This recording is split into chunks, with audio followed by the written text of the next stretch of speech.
Hey guys, Voiceover Jay here, and welcome to the Grandeur of the Seas, New England and Canada walking tour video. That's a title and a half, isn't it? We had a few people ask how we got certain places in our recent cruise vlog series, like how did we get to the train museum in Portland? How did we get to St. John Market? Places like that. So I thought it would be fun to do a little video with maps showing exactly where we walked and how we got everywhere that we went. So let's do that. So starting off with the Port of Boston, which was our first stop, we actually docked in this zone over here. We were not over at what I would consider to be the main terminal building. We did the Old Town Trolley hop-on hop-off for our adventure this day, and to get to their boarding location we followed the little blue line. You can see they actually have a blue line painted on the street that kind of guides you down toward the exit. We cut down Black Falcon Avenue, which actually took us right in front of that main terminal building. Once you get to the end of that, you can actually see the trolleys. So we cut across this little parking lot, and right over here was the zone where you boarded the trolley. Looking at our second map, there are two loops when you have the Old Town Trolley. There's the loop that basically takes you from the ship over here to the main area, and then there's another loop that you get on to do the actual city tour. The ship loop, I don't know what to call it, the port loop, dropped us off right over here on State Street, and then this is where we explored the marketplace, and we eventually ended up at the Hard Rock Cafe. All of that was right here in this area. The place where you board the trolley for the main tour is actually over here in front of the Boston Marriott Long Wharf. So that is where we boarded, and you do the entire loop, and then you can get back off of there, and then when you're ready to go back to the ship, you hop back over to State Street, and they will take you right back over. Actually, they dropped us off right at the ship instead of us having to walk back from the place that we boarded. So that was nice. All in all, a nice day in Boston. Moving on to the Port of Portland, Maine, we just decided to assemble our own walking tour this day. We didn't have anything special planned. We docked right down here in this zone and just walked out of the terminal area, hung a right on Thames Street, I'm assuming you would pronounce it Thames Street, right over to Eastern Promenade Trail to the Train Museum, which was $5 per person for admission and then $5 per person more to do that train ride, but we had a lot of fun on the train ride. After that, we just walked right back down Eastern Promenade Trail until it became Thames Street again, and it eventually turns into Commercial Street. Moving on to our second Portland map, you can see where Commercial Street starts. We went on quite the walking adventure. So we left Commercial Street at Moulton Street, did this little zigzag through 4th Street to Exchange Street, which put us over here at the Holy Donut, which was awesome. From there, we did Exchange Street to Middle Street to Temple Street, cut across Monument Square to Congress Street. That eventually took us down to the Sock Shack, which is not on this map. It was a good little hike. But down here in this corner on Congress Street, we took the same route back to the ship. That is where the department store Rennie's is that we explored. From there, we followed Congress Street back up across Monument Square to Temple Street, and that took us to Bubble Mania for some bubble tea. And then we took Exchange Street to Moulton Street, back out to the Portland Lobster Company and Berlin Wall area where we had lunch and all sorts of gift shops and all of that. And from there, you can see the ship. You just take Commercial Street back to Thames Street, and you are back at the Portland Ocean Getaway. Our third stop on this trip was Bar Harbor, Maine, which is a tender port, so the ship stayed out in the water, and we actually took the lifeboats right up to this zone. This is where we tendered in. We had booked ourselves an excursion at the Bar Harbor Whale Watch Company, and then just decided to spend the rest of the time wandering around Bar Harbor, which was so nice. So we started our day wandering down West Street, which is where we went to the gift shop where I met my friend, the Giant Puffin, outside. Then we came back up to Main Street and just kind of wandered the main drag. This is the little mall area that we kind of found that cool, funky, artsy gift shop here.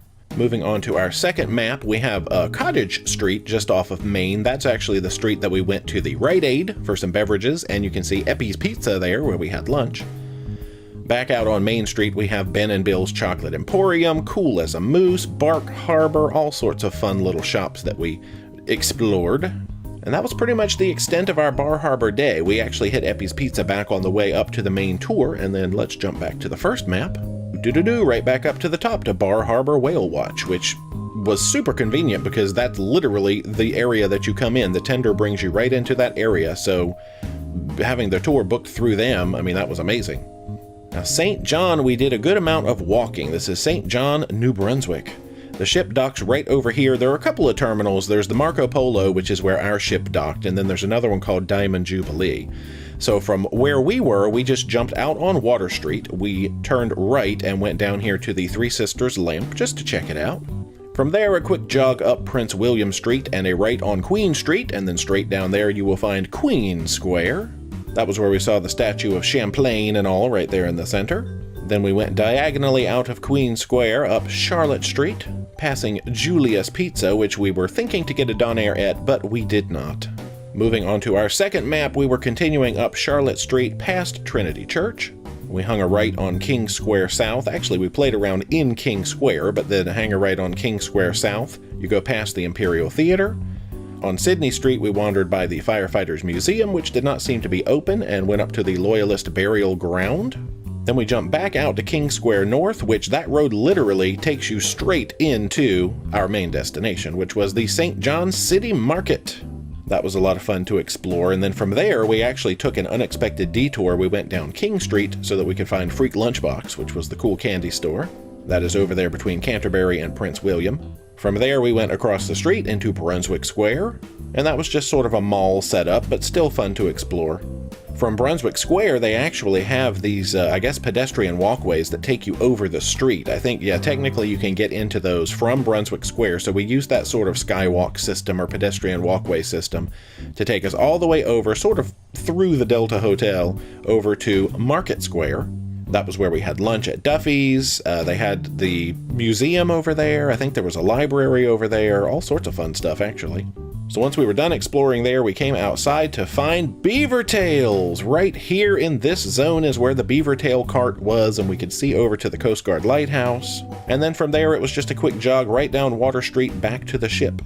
See, if we cut back to the first map, it literally connects, and you just come right down, doot, doot, doot, and you are back in the ship zone. Our last stop on this adventure was Halifax, Nova Scotia. We came in, I believe, down here at what's called Pier 22. It's not where you see the ship in this picture, it's down in this zone. And we basically just followed this little waterfront boardwalk all the way. We hung out in this waterfront area, and we had booked ourselves a harbor hopper tour with the amphibious vehicle. If we flip over to map number 2, you can see where we walked by the bicycle thief. They had that cool sculpture outside. And the Halifax waterfront area right there where that pin is actually where the Harbor Hopper booth was. The pickup for the Harbor Hopper tour was right there at Salter Street. It's the Salter Street lot. And you can see the Halifax Citadel up there and some of the stuff that we actually went around and saw a ton of the city, and then they dropped us back off in this Salter Street parking lot. We followed the waterfront walkway up to the Maritime Museum of the Atlantic up there, which is where they had the Titanic exhibit and the Halifax Harbor Explosion exhibit and a ton of other stuff. Once we were done there, we just followed the walkway right back down to the Halifax waterfront, which is where they've got the poutine, Donairs, ice cream, more beaver tails, love it. And that same waterfront walkway literally takes you right back down to the ship. So that is it for this video. Hopefully this is at least a little bit helpful if anybody is planning a New England and Canada cruise and wants to go see any of the stuff that we saw. We had an amazing trip, and we would love to do this itinerary again someday.